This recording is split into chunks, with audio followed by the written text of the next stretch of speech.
이번 시간에는 꼬마 빌딩 관리에 대해서 같이 알아보도록 하겠습니다. 우리가 건물을 매입하고 나면 이제 건물주가 된 거고, 이제 건물주로서 해야 될 일들이 있습니다. 이제 가장 기분 좋은 날은 이제 월세 또는 임차료가 들어오는 날일 테고, 자, 그럼 이제 우리가 건물을 관리하면 돈이 나가는 일들이 아마 많으실 거라고 이미 예상들은 하고 계시겠지만, 일단 우리가 1년에 한 번 있는 일도 있고 2, 3년에 한 번, 또 6개월, 3개월, 매달 일어나는 일들이 있기 때문에 이런 것들을 일정을 잘 체크를 하고 계셔야 우리가 다른 비용이 추가적으로 발생하지 않으니까 제가 간단하게 그러한 내용에 대해서 한번 안내를 드려보도록 하겠습니다. 일단 종합소득세가 있습니다. 종합소득세는 다 아시겠지만 5월 달에 내는 세금인데, 우리가 보통 임대사업들은 보통 개인 사업자로 하시는 분들이 많으세요. 그래서 5월 달에 1년 동안 벌어들인 소득에 대해서 우리가 신고 및 납부를 한다. 만약에 임대사업자를 법인으로 내신 분들 같은 경우에는 이제 3월 달에 법인세를 내시면 되는 겁니다. 자, 그리고 종합부동산세인데 우리가 종부세라고 하죠. 종부세는 매년 6월 1일 현재 국내 소재 부동산 소유자에게 부과하는 세금입니다. 그래서 이거는 6월 1일 현재 그 건물주에게 부과가 되는 거니까 이거는 그때 알고 계시면 되고, 이때 그래서 이건 다른 기회에 설명을 드려야 되겠지만, 그 6월 1일 앞뒤로 건물을 매매하시는 분들은 이거에 되게 신경 많이 쓰시는 분들도 있으시더라고요. 그래서 그거는 그렇게 알고 계시면 되고, 어쨌든 이 종합부동산세는 어쨌든 그 6월 1일 기준으로 세금을 고지한다는 걸 알고 계시면 됩니다. 그리고 재산세가 있는데요. 재산세는 이제 9월 달에는 토지분을 납부를 하시고요. 11월 달에는 건물분을 납부를 하게 됩니다. 이것도 구청에서 저희는 지금 서초구 건물을 관리하고 있는데 하나 관리하고 있는데, 저희 같은 경우에는 서초구청에서 이렇게 고지서가 저희 주소로 날라오게 됩니다.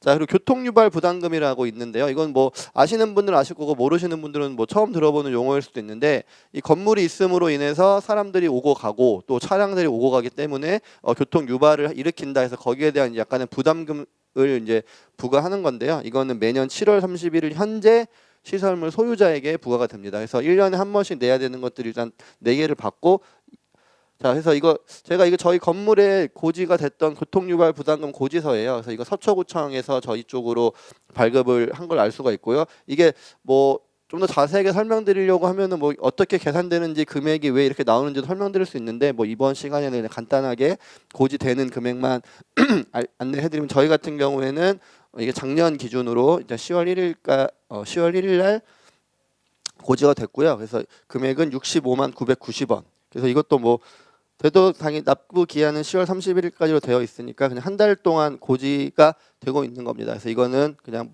정해진 가상 계좌라든지 이렇게 납부를 지방세니까 납부해 주시면 됩니다. 자, 그다음에 1년에 한 번 또 챙겨야 하는 일 중에 또 하나는, 자, 이제 승강기 정기 검사가 있습니다. 건물에 승강기가 있을 수도 있고 없을 수도 있는데, 있다라고 가정하게 되면 승강기 정기 검사를 해야 되는데, 이거는 승강기에 대해서 저희가 한번 영상을 촬영한 게 있는데, 일단 그 승강기가 있는 건물이 해야 되는 검사 중에 하나입니다. 3년에 한 번 하는 게 있고 1년에 한 번 하는 게 있는데, 1년에 한 번 하는 경우에는 승강기 정기 검사라는 것이 있습니다. 그리고 작동 기능 점검이라고 있는데요. 이 작동 기능 점검은 일정 규모의 건물 이상인 경우에는 그 시설에 대해서 소방안전관리자 선임이 되어야 되는 것도 있고, 또 그런 건물들은 이제 직접 해도 되고 아니면 이제 외부 소방 업체를 선임하셔가지고 소방시설 작동 점검을 해야 됩니다. 이거는 1년에 한 번씩 작동 기능 점검을 하시고 나면 여기 보신 것처럼 관할 소방서에 보고를 해야 되는데, 업체가 있는 경우에는 업체가 이제 그 보고를 대신 해주죠. 그래서 그거 알고 계시면 되고, 그다음에 정화조 청소가 또 있습니다. 정화조 청소도 보통 1년에 1회 이상 이렇게 되어 있긴 하는데, 이거는 이것도 과태료가 부과돼요. 그래서 이거는 당연한 얘기지만, 우리가 건물을 쓰면 이제 화장실도 많이 쓰시니까 이런 것들 1년에 한 번씩 비워서 좀 더 깨끗하게 건물을 쓸 수 있게 해라, 이런 취지로 되는 거고, 1년에 1회 이상이니까 보통은 1년에 한 번 정도 저희가 하고 있고요. 저희 건물도 이제 올해 지금 연초에 저희는 고지가 되는데, 지금 저희도 청소 기한이 이제 2020년 2월 말까지 하라고 되어 있어서 이제 저희가 신청하면 되는데, 보통 이렇게 안내문이 보면 이렇게 그 지역 관할 업체들이 두세 군데 있어요. 그래서 이렇게 보시면 서초 134동, 잠원동, 반포 1동 이런 케이스에는 이제 이런 업체에서 진행을 하니까 이쪽 업체에 연락해서 이제 일정을 맞춰야 되는 거죠. 그래서 저도 봤어요. 한번 저희 이쪽에서 오셔가지고 그 시간 맞춰서 제가 봤는데 좋진 않더라고요. 그래서 어쨌든 그런 거 있잖아요. 그래서 똥차라고 하는데 정화조 청소도 1년에 한 번씩 해야 된다라는 거 꼭 염두에 두셔야 됩니다.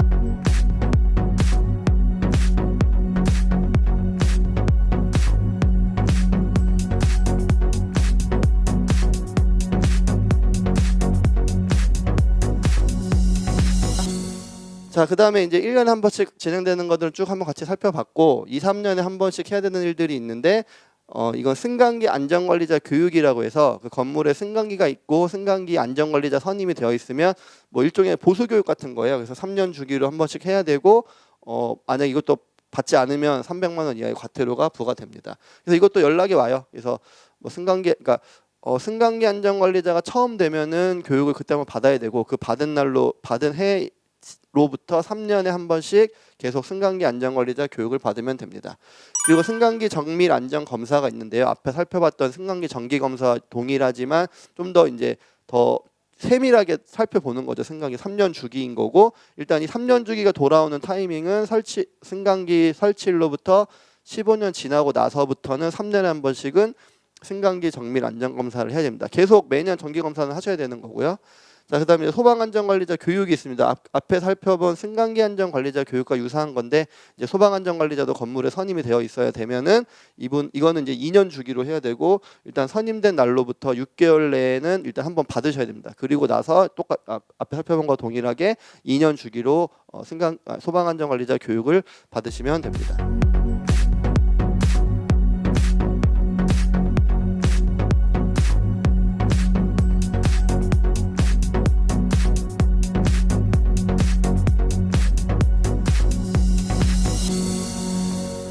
자, 그리고 이제 계속 주기적으로 신경 써야 할 일을 보고 있는데 이제 뭐 3개월에 한 번, 2개월에 한 번씩 이제 체크해야 되는 거. 이거부터는 좀 더 익숙하신 내용들이실 거예요.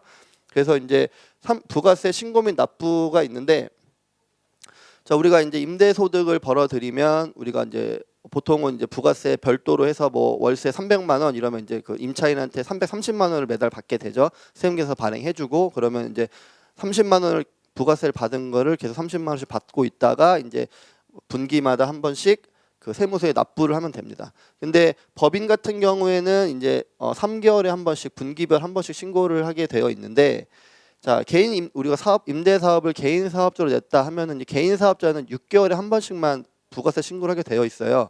근데 다만 6개월에 한 번씩 부가세를 납부하게 되면은 아무래도 부담이 있을 수 있으니까 또 한 번씩 분기로 끊어 가지고 그 6개월의 절반이 지난 3개월 된 시점에 일단 일부를 더 일단 선납하게 만드는 제도가 있습니다. 예정고지라고 하는데 이거는 뭐 기준은 뭐 지난 만약에 우리가 작년 7월 1일부터 12월 31일까지 부가세를 1,000만 원을 냈다. 그러면 이제 다음 신고 기간은 그 다음에 1월부터 6월이 지난 7월 25일인데 그때 500만 원을 미리 4월 달에 내게 만들어요. 일단 이번에 네가 얼마 벌었는지 내가 세무서 입장에서 모르지만 작년에 1,000만 원 냈으니까 500만 원 미리 내. 이렇게 해서 분기에 그러니까 개인 사업자인 경우에는 예정고지 제도라는 게 있다라는 걸 알고 계시면 되고요. 자, 그다음에 상하수도 요금 납부입니다. 이거는 뭐 아실 거예요. 이거 2개월에 한 번씩 납부를 하게 되어 있고요. 다음으로는 한 달에 한 번씩 확인해야 될 내용에 대해서 또 살펴보도록 하겠습니다. 자, 일단 금융 비용이 발생합니다. 우리가 자기 돈으로 전체 건물을 매입하신 분들이라면 해당 사항이 없을 수도 있지만 우리가 대출을 끼고 부동산을 꼬마 빌딩을 매입하신 케이스라고 하면은 이제 매월 이자가 나가실 텐데요. 그래서 대출 이자가 나가니까 이거 늘 보통은 뭐 통장에 자동이체로 빠져나가긴 하는데 통장 잔고를 늘 확인하지 않는 이상은 혹시나 대출 이자만큼의 잔고가 없을 수도 있으니까 그 부분 늘 신경 써주셔야 되고 그다음에 이제 만약 그렇게 돼서 뭐 하루라도 늦어지면은 뭐 사실 신용 등급에도 약간 영향이 있을 수 있고 또 연체 이자까지 발생하니까 꼭 신경 써주셔야 됩니다. 자, 그리고 뭐 전기 요금이 있는데요. 전기 요금은 뭐 당연히 층별 뭐 또 계량기별로 그 전기요금이 나오니까 임차인들이 뭐 우리가 주택이다라고 하면 사실 나중에 관리비로 모든 걸 우리 건물주들 정산해서 알려주면 되지만 뭐 일반 상가고 다 층별 뭐 또 뭐 호실별 계량기가 다 있고 그렇게 하면 그분들이 이제 대부분은 이제 본인들이 비용을 내니까 세금계산서 발행을 받기 위해서 이제 사업자를 번호를 걸어놓으셨을 거예요. 그러면 그건 우리가 건물주로선 신경 쓸 필요가 없는데 어쨌든 공용분 건물 전체에 대해서 전기료가 부여되는 부분들이 있으니까 이거는 합리적인 기준으로 우리 임차인들에게 관리비로 부과를 하시면 되고, 또 이것도 마찬가지로 전기요금을 건물주가 부담해야 되는 부분에 대해서는 자동이체를 해놓으시든지 아니면은 그 잔고 확인을 좀 하셔가지고 혹시나 납부가 늦어지는 일이 없도록 하시면 좋을 것 같습니다. 뭐 가스요금도 동일해요. 가스요금도 뭐 계량기별로 있을 수 있고 연체료도 있을 수 있어요. 근데 우리 가스는 아무래도 좀 더 위험한 거니까 뭐 가스를 다시 연다, 다시 막는다, 폐쇄한다 이러면 그 저희 관리하는 곳에 전화해서 하셔가지고 그 기사분이 오셔서 다 작업을 해주시니까 절대 이거는 직접 하시면 안 되고, 이거는 무조건 우리 그 관할 지역 도시가스나 뭐 이런 가스 관리하는 곳에 전화하셔가지고 조치를 해주셔야 됩니다.